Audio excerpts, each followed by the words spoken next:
Hey, hey, hey, welcome to Taylor Way Talks. I am your host, Dawn Taylor, the owner of the Taylor Way, and I'm so excited to be here today with the intimidatingly amazing, yes, I use that word, Dr. Pamela Larde. She is a professor, coach, award-winning author, business owner. Guys, she is the founder of the Academy of Creative Coaching. It is an institute of coaching. She is a director of education for the Institute of Coaching with Harvard Medical School. Guys, she is an amazing, kick-ass, beautiful human being who I am honored to call a friend. And we're going to dive into a pretty cool topic today. She's a big believer in joy as a life strategy, and we're going to dive into that and what it takes to find joy after a divorce. So stick around. I cannot wait. And yeah, we're going to do it. We're going to have a fun giveaway at the end. So see you in a bit. Welcome, Dr. Pamela. So let's dive right in. Tell us, All right. what is it that you wished people talked about? Wow. I wish people had very real conversations about how hard it is to find your joy. We see, 100%. we see people who are at the top of their game. We see the people that we admire. In my case, it's always been, Oprah Winfrey and while she does tell her story, we don't always hear about sort of the challenge and what it really means to find the joy. We know what it means to be traumatized and to have difficult times, but we don't always understand that journey in terms of how do people though actually claim joy after these traumatic and really difficult situations that we all live through in one way or another. And we totally do. So let's dive into yours. What was your situation that you overcame, that you had to fight, to crawl up from, to find your joy? Wow. Well, there's two major points in my life in which that was the case. And the first one, when I was 18 or 19 and pregnant, and I was the good girl. I was the church girl, and my dad was the deacon. We had Bible studies at our house, and I was even preaching to young women about abstinence. And we laugh as like my brain is like, oh, the shame. Oh, the shame, the shame. Oh, the shame that comes Yes. with that. Yes. And I was living it until the day that my mom pissed me off. I was literally dedicated to, I'm going to wait till I get married, and I was serious about it. My mom made me mad because she said, oh, you're probably out there having sex anyway. And I wasn't. And I'm a Sagittarius who's very stubborn and hard-headed. So I said that day, well, I'm going to go have sex today. And I did. And I got pregnant that day. Oh, okay. Pause for a sec. Okay. So an entire pregnancy came out of a stubborn moment with your mom. Yes. Can we just stop on that for a sec? That's actually hilariously bad. That's sheer determination, stubbornness right there. No, mom, yes. You made me mad. So I'm not just going to go against everything I've believed for 19 years. Right. Right. But I'm also then going to get pregnant at the exact same time in a singular day. That's amazing. Sorry, I shouldn't be laughing, but it's those moments you look back on, right?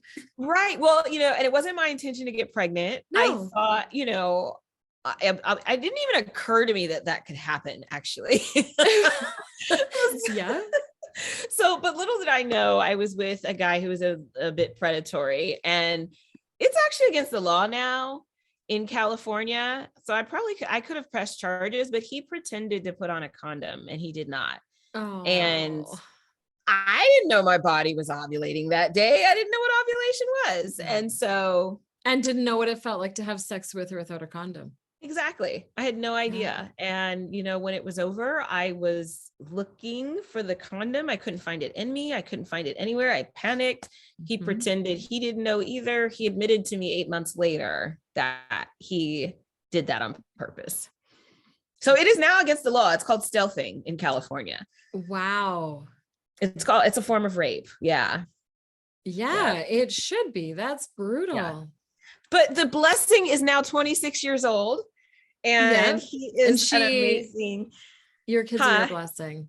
Yes, yes. He's amazing, 26-year-old, amazing human being. And I'm grateful. So that was like the first, but going through those early years, the turmoil with my parents and trying to figure out my Yeah. life and leaving home because I just couldn't deal with their over, their burden. But I guess, what do you call it, like they were just overbearing is what I'm trying to say. Yeah. Yeah, they were very over, they had rules. I was a college student who was now with a baby, and but I was still I was still trying to live my life, but they would have all these restrictions. So I left home and I went away to college. And so that was its own battle as Yeah. well, trying to get through college as a single mom in a city I knew nothing about. But I had a few really good friends there. And so I ended up meeting who became my husband, probably within, I don't know, a few months of me moving there. And my thing was, I need a father for this child. That was it. That's all I knew. My family, everybody's married. Everybody has a father and a mother in the house. So I was like, I have to as well. Yeah. And so my mission was to get married. And I did. I won. Wow. But like Yeah. again, like when you stop and look at that, and we've talked about this so much on this podcast, is the things we do, the things we believe, the things like everything from the way we handle our finances to the way you found a father for your child comes down to like what had been ingrained in us Yes. as kids, like it's what had been taught to us. Yes, exactly.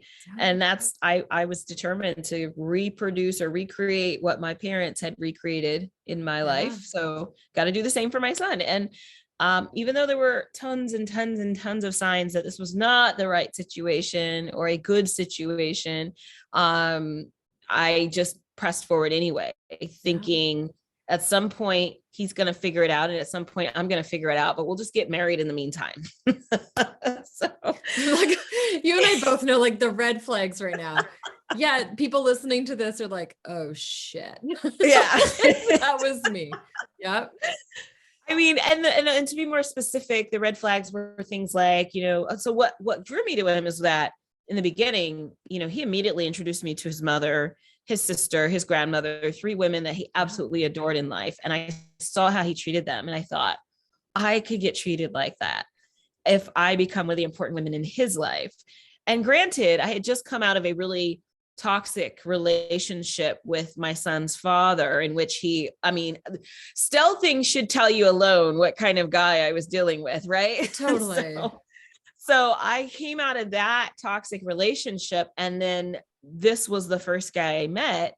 And everything looks wonderful with the next person you meet because they don't have the same toxic qualities as the previous person. But They might have their own whole set. yeah, they've got their own toxic things. We don't pay attention to that because it's Totally. different than the previous person. So Yeah. I've heard this before with so clients. I'm Yeah. yeah. Yeah. Yeah, I mean, the previous guy had a very tumultuous relationship with his mother. It was horrible. It was horribly toxic. And then this next guy adores his mother. And I'm like, he has to be the one. Yeah. So but what I learned is that the love that he had for his sister, his mother, his grandmother, he loves women. So Yeah. I love that you're laughing about this. so he didn't stop with them. He adored every woman on earth. And so when we Yeah. were dating, it was maybe 4 months in that I found out that he was sleeping with another woman. And that became the theme of our relationship for the next 12 years. And, Wow. we got married 6 years after that first cheating incident, and it never really stopped. But I was like, I'll pray it out. I'll pray through it. I'll stay, I'll have faith. I will be a long hauler for this relationship. Oh, And if it's only gonna work. I was better, it'll Yeah. fix him. Yeah. Yep. Exactly. Yeah. So that did not last. And that led to my divorce, which is, I think 5 years into the marriage. And that means that we had been together for a total of 11 years that at that point. But 5 years into the marriage, I was ready to claw my way out. I could not handle it. And it wasn't even just the infidelity, honestly. It was for me more of the he has or I should say had, because I think he's gotten better now. Like he's a whole different person now. So the story I'm telling about him, it's like amazing. All my prayers finally worked for the current wife. That's congratulations. Thank Right. you. On behalf of the current wife. Right. It's all good. But he had temper issues, and Yeah. he was very difficult to talk to, and all of those things. So I just felt silenced, and like I was a whole other person. I couldn't be myself, and I just was suffocating in the relationship. And so I never felt good enough. I had aspirations, like I wanted, writing books and pursuing a PhD, all of those things that he never really supported. So I had to get out of the marriage, but I had also sacrificed a lot of things to be in the marriage. Moving all the way across the country to a state where I knew no one in the Midwest. So where had you moved from? You were in California. California to Wisconsin, Oh, totally wow. different places. Little bit of a change. Yes. Yeah. And taking my 6-year-old son along on that journey. So that was a Yeah. huge sacrifice to uproot him from what was home, and I sold a house that I bought. So I had a son, graduated from college, immediately bought a house, got this great job. And I literally sold the house, moved to Wisconsin. And when I got there, I didn't know what he had for us, but he had this poorly maintained apartment in a basement where we didn't have any windows. The windows was like up on the top of I'm moving out of my Yeah. house in California. Oh my goodness. And I'm like, what did I do? So, The things we do for love. oh my gosh. That's Or it. The things we do for what we think is love. Maybe I I was should like, what? reword I don't know that. what to call that, but yes. Yes. Yeah. So so he and I, it was shortly after I moved there that again, there was a girlfriend that lived there. And apparently she said, yeah, I knew all about you and I knew you were the priority. And so it began the moment I picked up and moved, Oh, it was yeah. just, so I knew the whole time. I had called the wedding off twice and, but at some point I just went through with it. I am, as you may have figured out, I'm pretty hard-headed or determined and driven. No. Yeah. What? I I'm don't know gonna if get what I anyone want. caught this. I don't know if anyone listening has figured this out yet. I'm gonna It's get what what I I want. love about you. Yeah.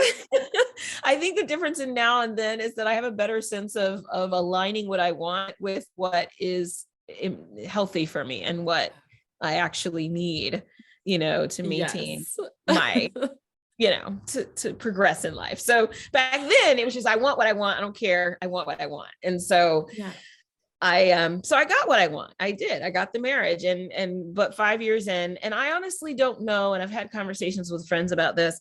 What was the thing for me that clicked for me that made me say, I'm not doing this. I've done it for 5 years and I'm not doing this, because we know people who have stayed 20 years or they wait till the kids grow up and, and they maintain that. Or I they was literally die in it.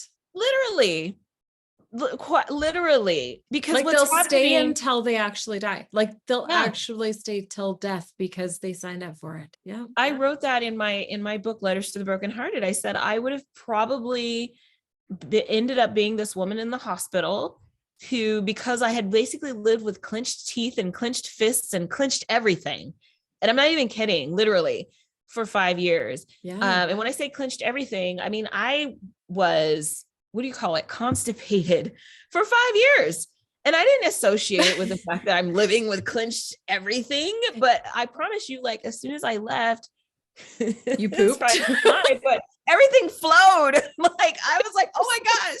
You had the greatest bowel movement of your life. Yes. Yes, everything flowed and it hasn't stopped flowing since then. And that was 13 years ago. And I'm like, okay. So there is a huge connection between the levels of stress and anxiety and what you're holding on to and being willing to let go of those things. And it's like your body just, it responds accordingly. Okay, So can we let's talk about that for a sec.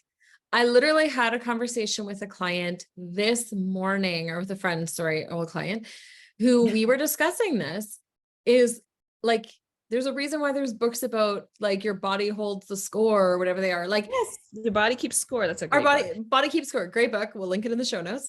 But there's a reason why those things happen. Yeah. There's a reason why I am such a firm believer that, like, all health issues that are happening, I mean, short of a broken bone, let's be honest, right? But like, Right. the majority of health issues, you not only need to see a doctor, but you need to like step back and be like, what's going on in my life? Mm-hmm. Absolutely. And that's why holistic doctors are so important. I mean, I think doctors, or I should say doctors who take holistic approaches, who are willing to sort of look at the whole picture, look at your life. I literally just changed my medical team for that reason. And if they were sponsoring me, I would say who they are and shout them out. But they are amazing because they look at the whole picture, from mental to physical to your blood work to how you're feeling on a day-to-day basis. And they account for all of those things. And they won't give you just some sort of, you have high blood pressure, but okay, but what's going on that's leading to your high blood pressure? Right? Not just in what you're eating, but what else is going on in your life. That's so important. So let's fast forward a bit. You walk away, you get divorced. And I mean, obviously you walked away, so life was perfect, right? Yeah. You were just so happy and filled with so much joy. Instantly. Isn't that how this works? Yeah. Well, I have, and so what I walked away with was probably, so my son by then was 10 or 11. So a decade of pain, a decade of trauma, starting with my son's father. And I skipped through all the parts in which he had threatened to kill me, had threatened to kill himself, suicide, all of those things that a 19-year-old is dealing with. And then moving into meeting the perpetual, cheater. Yeah. So I had 10 years of this stuff that I'm walking away with. And even though I literally left everything in the house, I left everything. I don't know what happened to my wedding dress, my ring, my clothes. Wow. I just left. And I was like, I'm just going to start new. And so I did have a moment of joy that night because 100%. I moved into my apartment. It was empty, but I danced in that living room. And because I was like, I can't believe I did it. And I don't know to this day, and I might need to do a study on it, but what makes people leave at 5 years instead of 20 years? What makes people leave to save their lives before it really does diminish to the point where you're just helpless? I don't know how and why I left at 5 years. Is part of that the whole Tony Robbins, love him or hate him, makes a statement often where it's when the pain of staying the same becomes greater than the pain of the change. Yeah. Right. And that moment where I know for myself, leaving things or walking away from relationships or, changes that I've had to make in my life, it was like, this officially hurts worse being in it than what could possibly hurt walking away from it. And I mean, a silly example, but I was dealing with severe health issues, debilitating pain. I'm talking like I was blacking out 3 to 5 times a day. Oh I my would God. find myself at the bottom of my stairs. I'd find myself passing on my bathroom floor. Like I was in debilitating pain. Hmm. And somebody recommended a way of eating to me. And I was like, oh, right. Like I don't want to change my eating. But I literally, it was like sugar, dairy, gluten, alcohol free overnight, like overnight. So like Hmm. rapid shift, like grass-fed, grass-finished meat, organic veggies, like all of a sudden there's like no lattes, there's no nothing. And when it came down to it, the pain of staying the same became greater than the change. Yeah. Right. Yeah. But Right. it took until that moment where I was actually writhing on my couch and Mm. screaming at my husband to kill me. Like literally, I'm like Mm. handing him a pillow and being like, please, please, please, because I was in such excruciating pain Wow. that that's what it took for me to finally go, I can make this change. Hmm. Right. Right. And so I Right. wonder if that's even part of it, right? Is Yeah. there may have been a moment or a feeling or just a situation or something that came up. That's often what I see with clients when walking them through a divorce is a singular situation or a comment or, something goes, no, Yeah. like, like I can't keep doing this because the pain of this is so hard and so bad.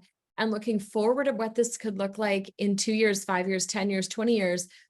No, like Right. that is more than I can handle, but being alone and starting from scratch and figuring out finances and figuring out all those things, like, yeah, that seems easier right now than Yeah, and than that's so what's going profound. on. And I think it has a lot to do with perception as well, because I wonder about people who, oh my gosh, just leave. And I'm not a divorce advocate, but Not at all. sometimes, it's like leave. But I think that their perception is that leaving is going to be more painful than staying, when in fact that's not the case. It's just that fear of the unknown. But That's it's the fear. So if you yeah. can get someone to face, right? I always have sat down and looked with clients at like, okay, so what is the worst thing that could happen? Hmm. What is Right. the absolute worst case scenario? What are all of your huge fears around this situation? Whether it's leaving a business partner or leaving a relationship or leaving a job, it Mhm. doesn't matter what it is. Leaving a lifestyle, it doesn't matter. Yeah. Right. But when they can face all of those and be like, huh, okay, I could actually overcome all that. I have like a game plan in place mentally of how I could actually deal with that. All of a Right. sudden, man, watch them walk. Well, and what also comes to mind though is putting yourself in the practice of major change moves. I think for me, when I was younger, I left the house when I was 19 with a baby because my You parents were did. too overbearing. And then I started college and had to fight the college admissions people. Like, I promise you, I can do this. Let me in. Yeah. I had to fight social services who said, no, we can't allow you to have government assistance while you're in college. You need to quit college and get a job. And I'm like, are you crazy? Like, no, this is gonna get me financially stable. I fought for that.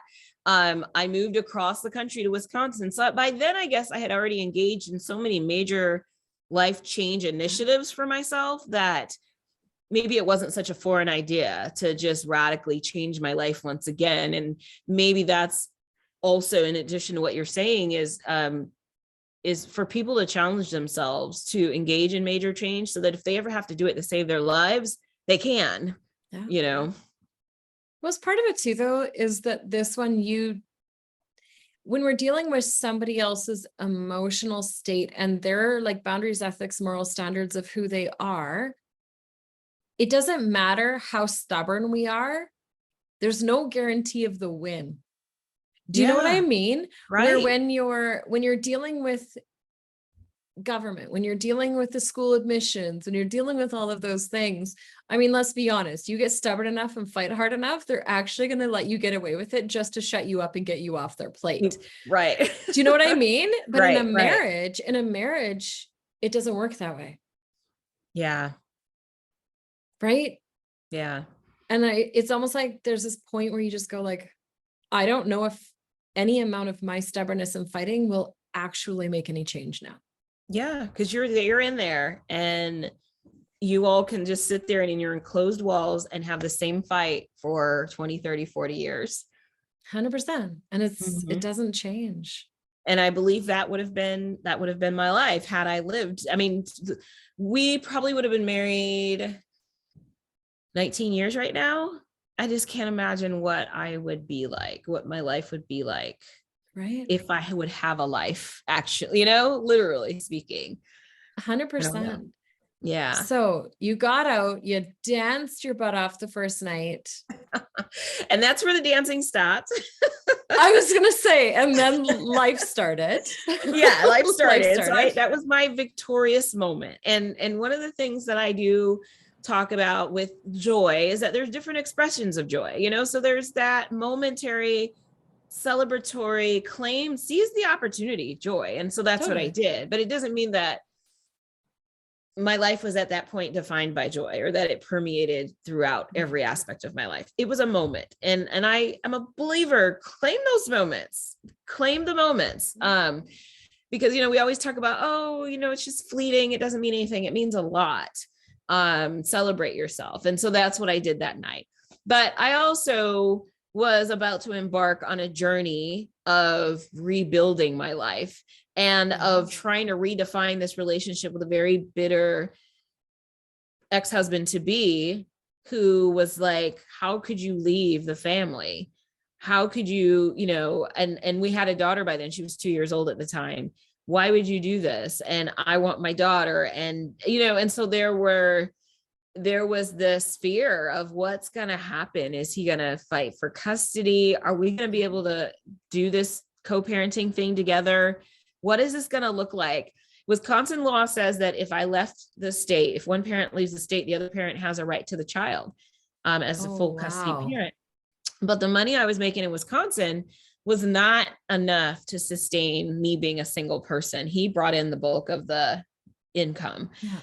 So I had to leave, and I did pursue another job, and I did get another job in Georgia where I live now, that paid more than double of what I was making in Wisconsin. And so I had to humble myself and really kind of plead my case to him in terms of Yeah. why it's better for our daughter and for my son and for the whole dynamic for me to be more Yeah. financially stable. And because his job is an international company, they have headquarters here in Atlanta. So I'm like, just come here, just, let's just all uproot together. And I, and I knew that was a very far-fetched idea. Yeah. I am a person of faith. And I believe that if you rise above the physical, what's going on today, Yeah. and really for my spiritual practice was he's praying about it, and here is how I need to sort of stay focused and believe that change is going to come, and then discipline myself to not do things that will thwart that change, like fight with him and call him names and, all of those things. Like my faith kept me in check in terms of here's what I need to do my part. And I know he is being a jerk right now, but he's angry. And I'm going to allow him that room to be angry. I'm not going to engage in the anger. And my prayer life, I was in church a lot. I had spiritual mentors, all those things. And all of that kept me grounded enough to push through. And, and he did eventually. He's calmed down. We have gotten along for the last 10, 13, however many years as co-parents beautifully, but it didn't amazing. It took years. It took at least 2 years before it felt like a partnership. And then the years after that was just growth. So that was baseline partnership after 2 years. And then the growth began, as co-parents after that. But that was a very difficult 2 years. If you think about how two people have been through a divorce and the anger that they must feel and the frustration and the disappointment, and now they have to figure out how to co-parent, and one parent wants to move out of state to take a job. I have seen so many divorced parents destroy opportunities to build partnerships with one another. because they both are unwilling. And sometimes even when you have a willing party, the other party might still be incredibly difficult. But I was willing to take that risk and say, what if I just didn't engage him in shouting matches? What if I allowed him to be angry and just allowed him to say what he needed to say? And I remained the peacemaker, no matter what.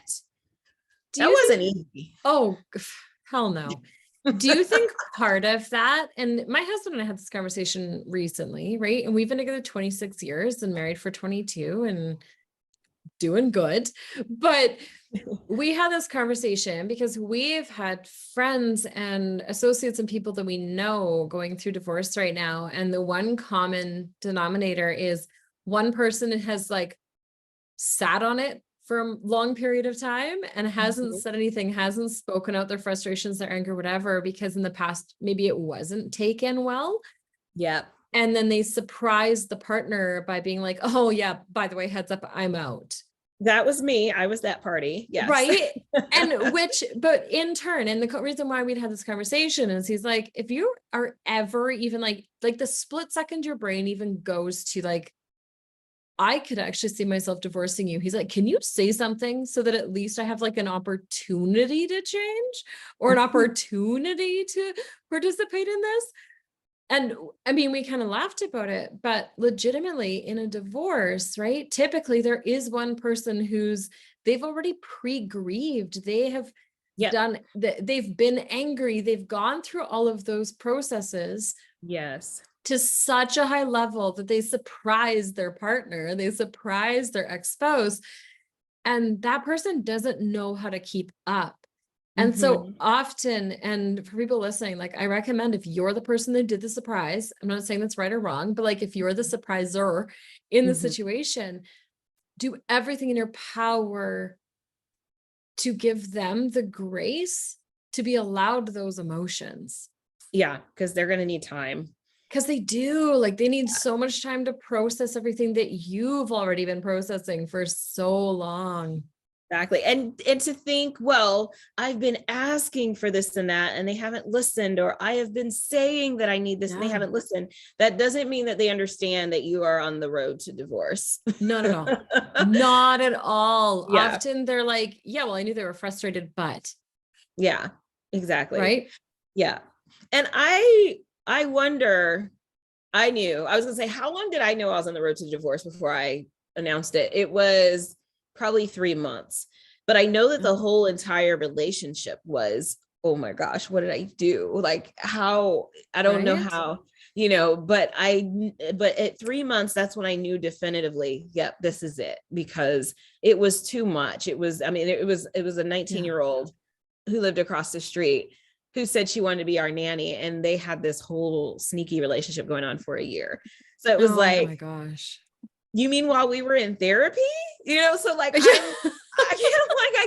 what's going to work then? If this isn't working, what is going to work? And so so that was kind of like what you mentioned, kind of a last straw kind of situation where for me, it instantly clicked, and my light for him instantly went out after that situation. And I knew then.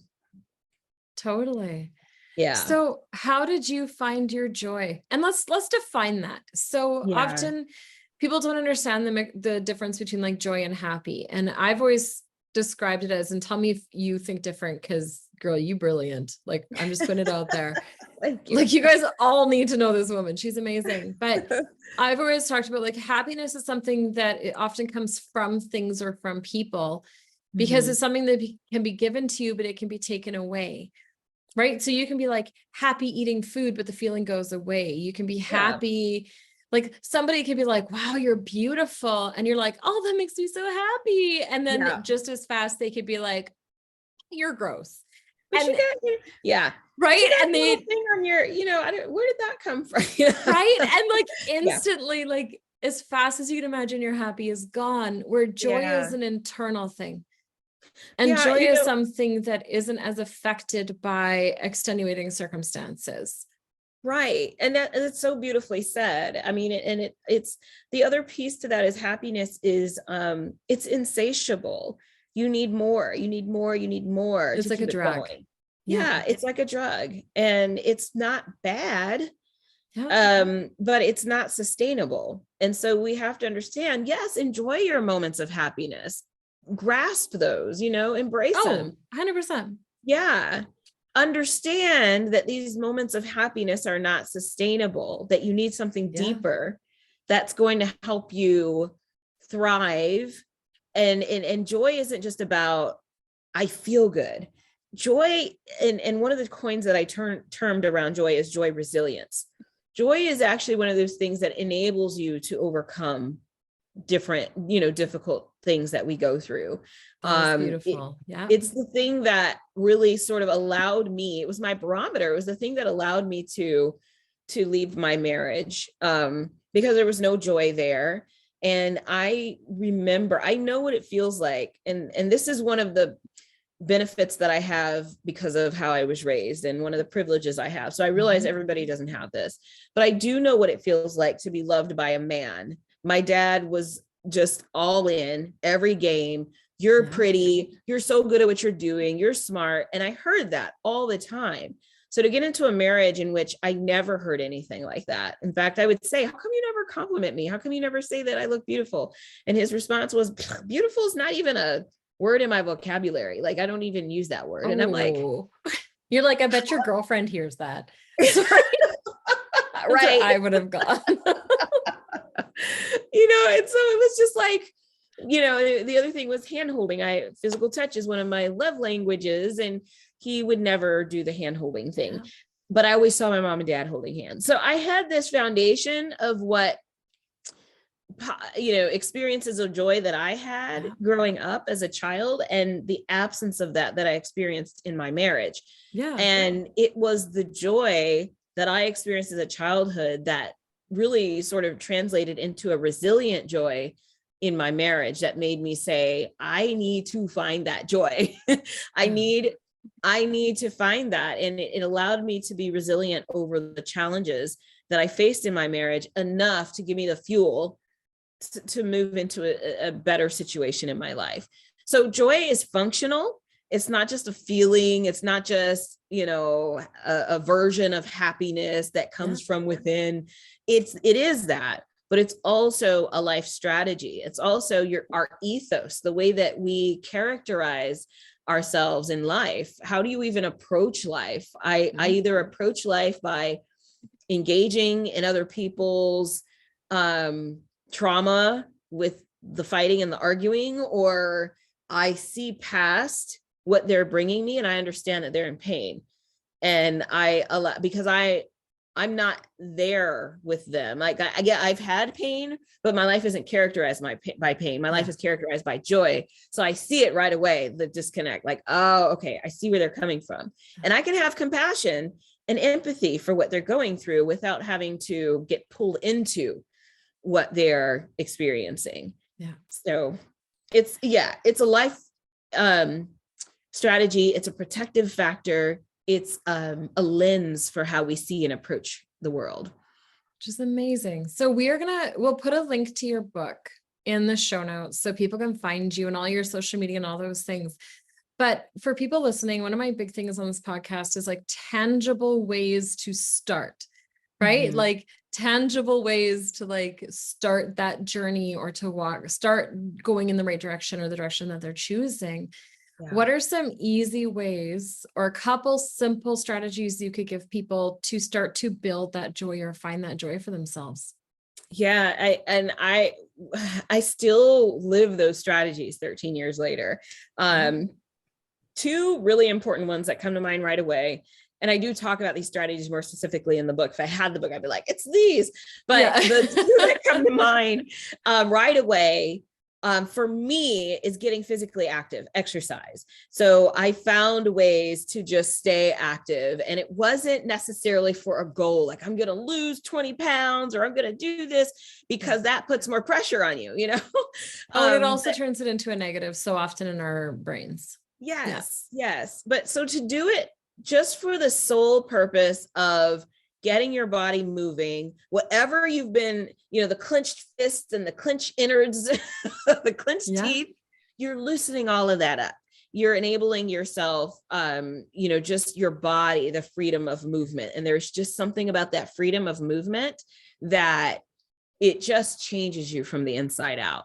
So the unexpected result of that was that I acquired the most amazing body I'd ever had in life at that time, but it wasn't necessarily my goal. It happened because I dove in so deeply into I'm going to run every day. And I just was so committed to what it just felt so good in my body to be able to do that. And so everybody has a different thing. It might not be running for everybody. I'd say even just like a dance party in your kitchen, like put on your favorite songs and dance. Just move. Yeah. And so for me, it's been walking lately. It's been yoga. Oh my gosh. I've just adopted yoga in the last few months. Yeah. But yeah, so whatever, it takes, move your body. So that's one. The other one for me was to tap more deeply into my spirituality. And again, like I mentioned, it allows you to rise above the physicality of everything that's going on. And if we, thank God I didn't get divorced in this time. So for those of you who are going through those things, it's a hard time right now. The world is just it crazy. is so black and white and so hard. So I went through during a different time, but I was able to sort of rise above all of the things, the physicality of all the things that were going on in the world, and to really focus more on what's going on internally with me, my healing, and then what my hopes are for the future. So it wasn't that I abandoned the modern day, but it allowed me not to just get so steeped in the modern day that that's all I saw. And I think spirituality does that for us. And so we have a lot of different ways to engage in our spirituality. So it depends on what works for you. For me, I probably overdid it. I was in church every day. and because there was like regular service, and then there was Bible study, and there was women's groups. And I mean, there was something every day. So I just dove all the way in for what I needed at that time. At this point in my life, my spirituality looks very different. After COVID, I haven't been to church since COVID, but I am still very connected, just as connected as I was back then. Different strategy, same results. So I believe firmly that there's a lot of different ways to tap into our spirituality. And so those two were major for me, but I'll add the third one, which was what I now call, I didn't know when I wrote the book, but now that I'm writing Joyfully Single, which isn't out yet. So, but there's this concept that I've talked about called communities of joy.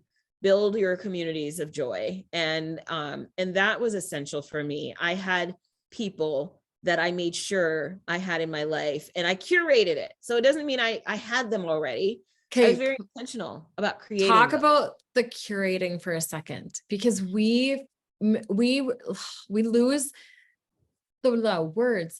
We don't, I'm like, how do I get this out? We often don't give the power that we should to what we're surrounding ourselves with and how it affects us. Yeah. We think that what's around us is really what our options are. No, and we have to curate. Like, I'm talking from your social media feeds to what you're reading, to what you're watching, to what you're eating, to your friends in your life, all of it, every single thing. Yes, with intention. One of the people that I have been following very closely is Dr. Marissa Franco, and her whole entire research line is around how adults can build friendships, because with adulthood we have more challenges doing that, because we are, when we were kids and even in college, we have these communities that are built in for us, and all we have to do is engage with those people. As adults, we're isolated in a lot of ways. And even especially now after COVID. Oh gosh, yes. Prior to COVID, all we had were our coworkers. You know what's hilarious? I'm literally recording a podcast next week with a man on how hard it is to find friends as an adult. It's so true. Yeah. So, okay, so I'm talking about this, but I should, okay, how do you curate? So the curation part for me came with joining like the weirdest groups, like Bunko. I don't know if anybody's heard of Bunko. I have not heard of No. Bunko What is since I this left. thing? I honestly can't even tell you. I don't remember. It was 13 years ago. And how do I not remember? All I know is one of my friends said, there's a group of women who play Bunko every Thursday. A whole game. You Okay. should come Okay. with me. And I was like, sure. And so I did. I joined her and we went to Bunko every Thursday. And it's so sad because I don't remember the game. All I remember is the That is fellowship. so funny. I remember that we baked cookies together and we did all these things that I never would have thought of doing. We had a wine bottle night where we would cover up the bottles of wine so we wouldn't know what it is, and we would try them and do a competition about who brought the best bottle of wine. So, but it put me into it, immersed me into a community. I did what do you call it? Pole dancing. So I'm going to church on that is Saturday and then I'm pole funny. dancing, or going to church on Sunday, pole dancing on, but so I but it was a pole dancing class, and there's a combination of women. Some were, college girls, and others were women like myself, like, hey, I'm fresh out of divorce. Others were married women who were like, hey, I want to impress my husband. Yeah. So it was a really cool. Oh, that is so funny. Yeah. And so there was a lot of different ways. There is a website that I don't even know exists anymore. It might, but meetup.com. When I left Wisconsin and moved to Atlanta, I looked for people who had similar interests. I looked for book groups, writing groups. I joined a sci-fi, fantasy science writing group. And I still have the sci-fi fantasy book kind of outlined that I want to write. But it was so cool to be in here with this room of people I never would have been engaging with otherwise, because they're just not in my circles. And so you have to be intentional about how you're going to drop yourself into a new space of people. And some will work out beautifully and others just may not be your match. It's okay. You just move on and but you keep being intentional about curating those communities of joy. Which is so beautiful. I think that we get so caught in the weeds of life, right? Yeah. We get so caught in how hard it is in the moment that we stop realizing how much control we actually still have. Yes, absolutely. Right? So while we're out of control in our marriage, or we're out of control with our health, or we have all these other things that are totally out of our control in the moment, we kind of curl up and die instead of realizing that, like, no. Right. We still actually have things in our lives that we are in control of, that we can fix or curate or treat different or make beautiful and healthy. And I know I said to someone this last winter while I was going through all my health stuff, and I mean, you and I had been chatting and you knew my whole world was kind of falling apart for a bit. Yes. And in the middle of that, someone was like, oh, what are you doing tonight? And I was like, oh, I'm going to binge watch this silly, ridiculous show on Netflix. And they're like, why? They're like, that's so lame. And I was like, because it's going to make me laugh and it's going to make me happy. And I'm going to fall asleep with a smile on my face, not thinking about the trauma of having had IVs for that long today. Yeah. And people were like, oh, okay. And it was from what I wore to how I did my hair or my makeup to the earrings in my ears. Like, I'm talking like everything in my world was like, I'm not listening to it unless it brings me joy right now. Yes. I am not eating it if it is not bringing my body nutrition and joy right now. I am not doing the thing because society has told me I should, or I have to, or people are pressuring me. Right? Because in that moment when everything felt so out of control, that's what I got to control. Right. Exactly. We get to control our joy. We do. We can't always control our happiness because it depends on what's being brought to us, but we can control our joy. 100%. And we can filter the happiness thing. Yes. Right? Like in those moments, I didn't phone people that made me grumpy. Right. I didn't hang out with people that sucked the life out of me. I didn't watch all the gross murder shows that caused my brain to go dark, right? Like we have so much more control than we realize. And I Absolutely. just want to inspire anyone listening to this before we jump into the fun little questions, get to know you better. I just want to inspire anyone who's listening to this to realize that like you are worth more than your circumstances. Absolutely. And you can overcome so much more than you could ever imagine. Right. Face the horrible, face the like worst case scenario, come up with an action plan of how to deal with it, and then take the steps. Absolutely. Take care of you so that you Because can it's no rise. one else's job. Yeah. And you rise into better circumstances, it's, Always. yeah. It's Yeah. beautiful. This is so fun. I know you and I could talk all day I on know. this. We totally could. But let's do just some fun, silly questions. So I know you personally, I know you are like a massive travel junkie, like Yes. trip a month. What are a few of the favorite places you've ever traveled? Costa Rica, hands down. Yeah, that's your place. Yeah, that's new for me. And it was the first time I had been there in July. And the level of peace I felt when my feet hit the ground was like, what is this place? Just amazing. Yeah. And it was maintained the whole time, even driving on the roads, peace. And I'm like, there's nobody honking, there's nobody on my tail. It was just so peaceful. And yeah, so definitely I'm just gonna put Costa Rica on the top of the list. Yeah, like that's the one and only. It's just Costa Rica. Describe yourself in one sentence. I am joyful. I know that sounds very cliche and corny, but I'm joyful. You are. What is something you spend a silly amount of money on other than travel? I was gonna say travel. Yes, but we know this. Okay. Amazon stuff. Which do you have I guess a thing? Do you have like a thing you buy a lot of? That's a really good question. Because it's just a hodgepodge. Like I spend a I spend a silly amount of money on original art.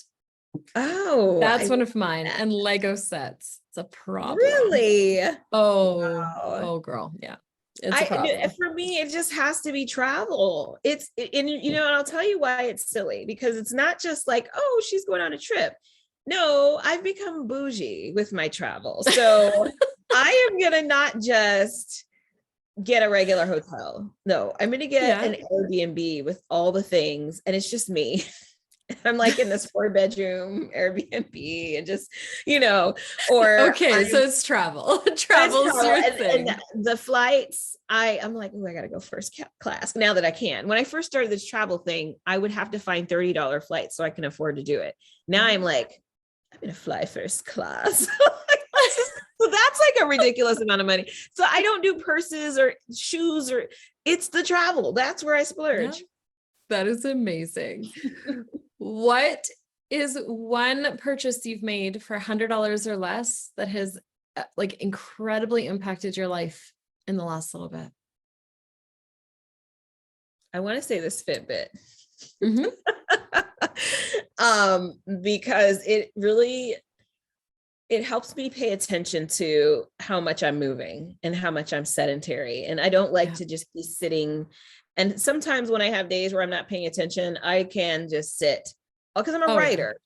Yeah. I can sit all day. I can do 8-hour writing sessions without getting off the couch or out of the chair or wherever I am. And so this helps me realize, get up.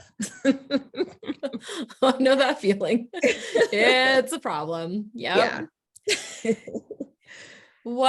Two more. What is an unusual habit or just like a weird, absurd thing that you love?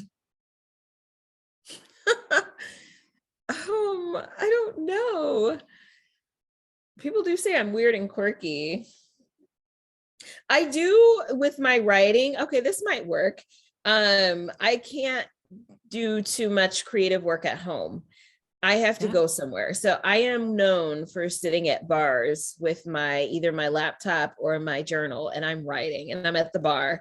Yeah. Everybody else is flirting and doing their things, and I'm sitting there writing. And it's a great conversation starter because I often get approached, and people often wonder, how do you even focus? But for some reason, all the energy of the people, I don't Yeah. know, it gives me energy in my writing. So Okay, I love that because I'm the same. I cannot write at home. I can't write in Edmonton where I live. I have to really, go somewhere where all of my other senses are so distracted and feeling out of control that yes. it's like my brain is busy enough with all that that everything else can just flow and I'm good.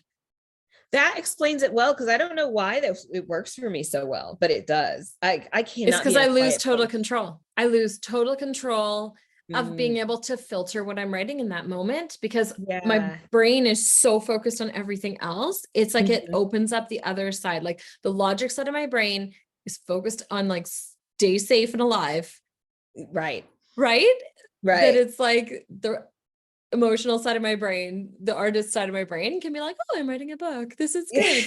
Yeah, Right. that's what it is for me. So I'm It's so true. I mean, I have to think about that because yeah, if I'm in a quiet room like this, I'm gonna go to sleep. I don't know. I'm just oh not yeah, gonna write. because then you're like, but in the bar it makes sense to my brain because I'm like, no, you're listening to all the other conversations and the noise and the Yes. music and the sights and the smells and the like The everything. game. So all your Yeah. senses are going. Yes. Yeah. Yeah. And I That's think fine. I know the answer to this one, but if you could live anywhere in the world, no holds barred, money doesn't matter, kids, nothing, where would you live? Right now it's Costa Rica.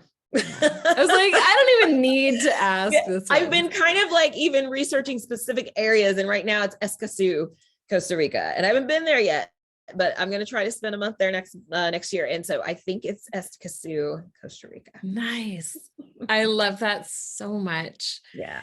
Thank you, thank you, thank you so much for being here today with us, Pamela. It was such a blast to hang out and talk and dive into joy and how people can find that coming out of a rough situation. And really, it's any situation, whether it's the end of a job, end of a marriage, whatever it Right. is, but how to find that again.